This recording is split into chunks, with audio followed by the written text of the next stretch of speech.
Metre bridge.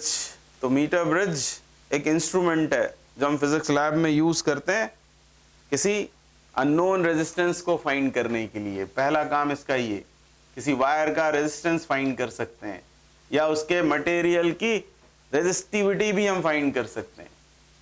और resistivity या conductivity एक ही बात है, रेसिप्रोकेट करके हमको कंडक्टिविटी भी मिल जाएगी।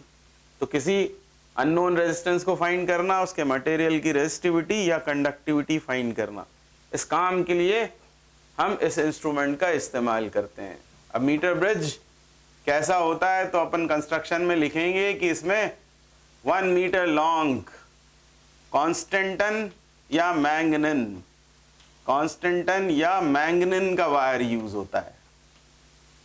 और रीजन पूछेंगे आपसे कि why we use constantan manganin, तो हम बोलेंगे कि इसका alpha temperature coefficient of resistance positive होता है पर बहुत कम होता है। इसलिए जब उसमें से करंट पास होगा उस वायर से तो उसके रेजिस्टेंस में नेग्लिजिबल चेंज आएगा। हीटिंग इफेक्ट से रेजिस्टेंस नेग्लिजिबली चेंज होगा, इसलिए कॉन्स्टेंटन मैग्नेन वायर यूज करते हैं। फिर 1 मीटर लॉन्ग क्योंकि वायर यूज हो रहा है, इसलिए ही इसे कहते हैं मीटर ब्रिज।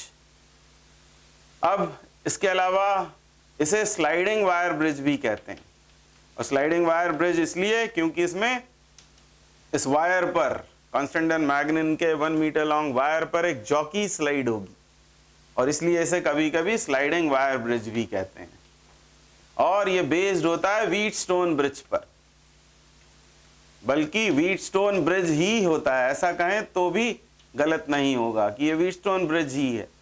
और व्हीटस्टोन ब्रिज पर जिस तरह मीटर ब्रिज बेस्ड है, carry fosters bridge, post office box, ये कुछ दूसरे इंस्ट्रूमेंट्स हैं जो व्हीटस्टोन ब्रिज पर ही बेस्ड होते हैं।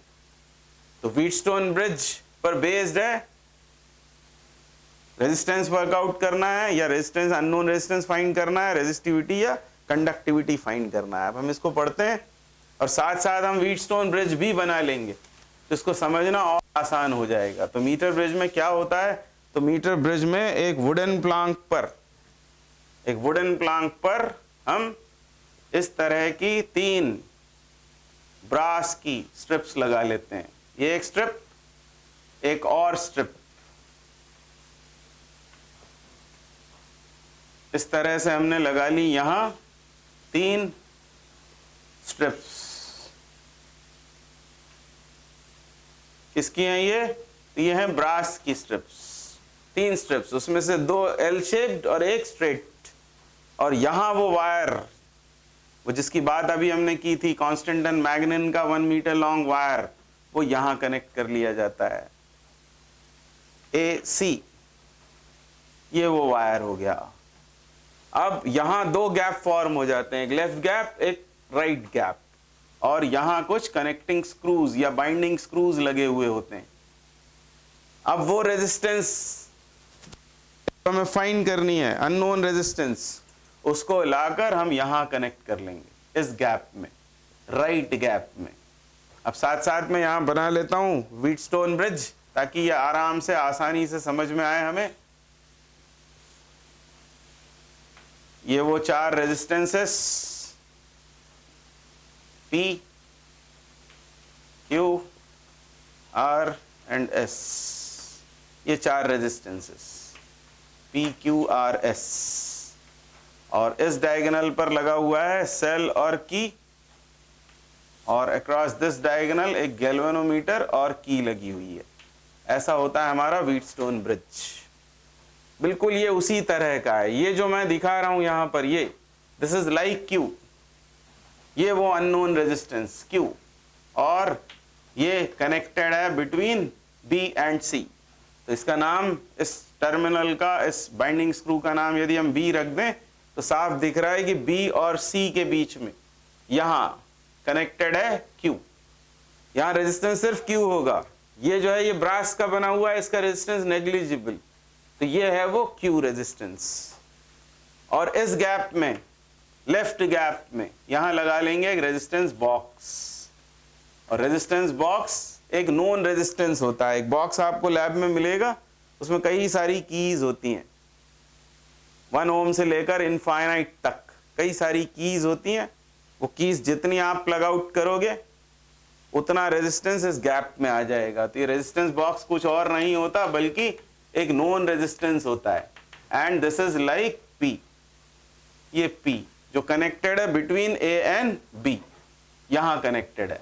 अब इस टर्मिनल से, टर्मिनल B से हम लेंगे एक गैल्वेनोमीटर और उसको इस तरह कनेक्ट कर देंगे B के साथ, और गैल्वेनोमीटर के साथ सीरीज में जॉकी लगा देंगे।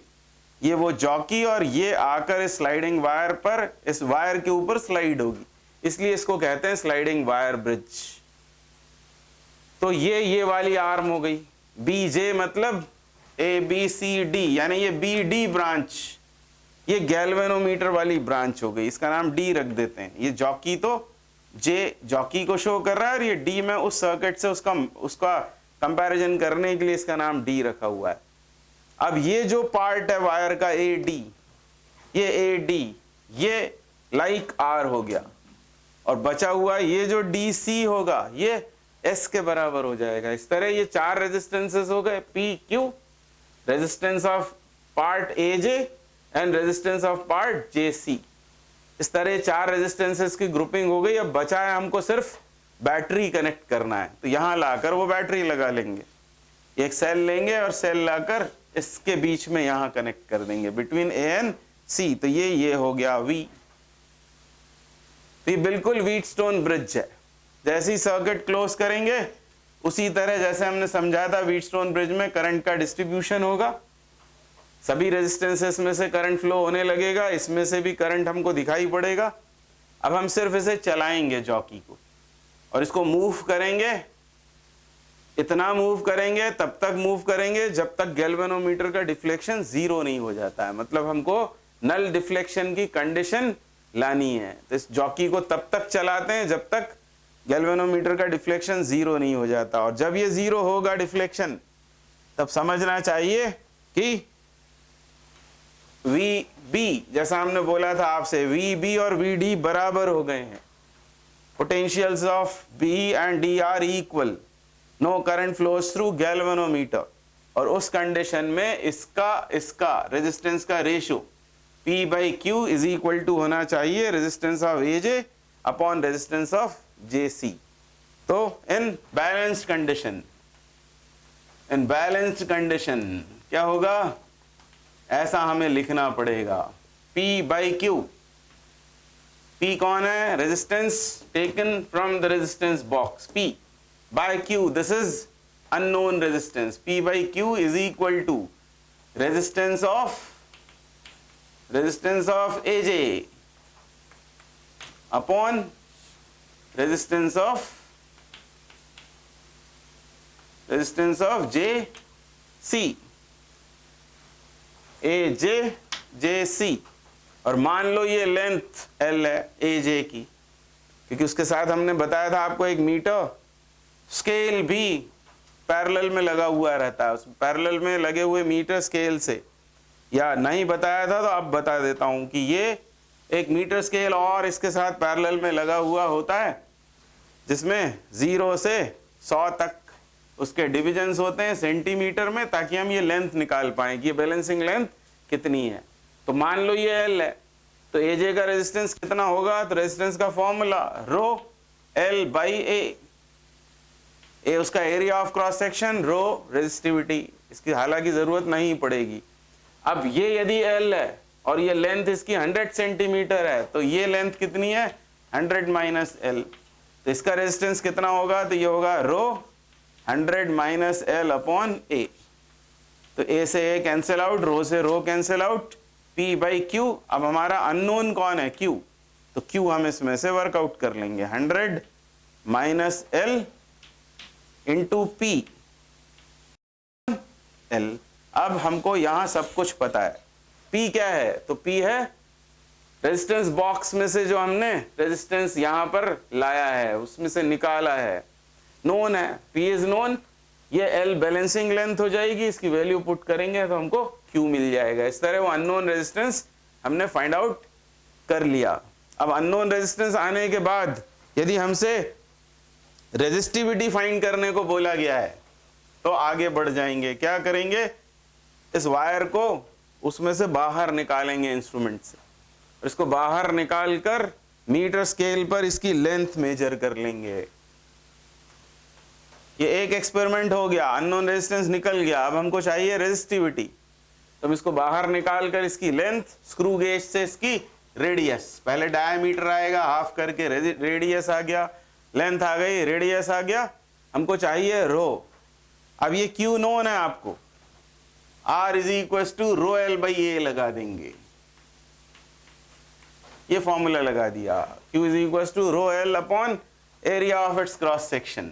अब L पता है, R स्क्वायर पता है, हमें तो रो चाहिए, तो रो इज इक्वल टू कितना हो जाएगा, Q into pi R square by L।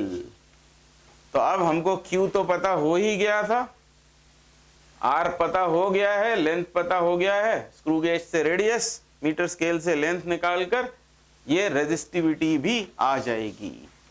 ये आंसर आएगा ओम में, ये आएगा आंसर ओम इंटू मीटर में, और एक बार रेजिस्टिविटी आ गई तो कंडक्टिविटी भी फाइंड की जा सकती है उसे रेसिप्रोकेट करके। तो एक्सपेरिमेंट हमको हेल्प करता है क्या क्या पता करने में, रेजिस्टेंस, रेजिस्टिविटी और conductivity. And this is all about metre bridge.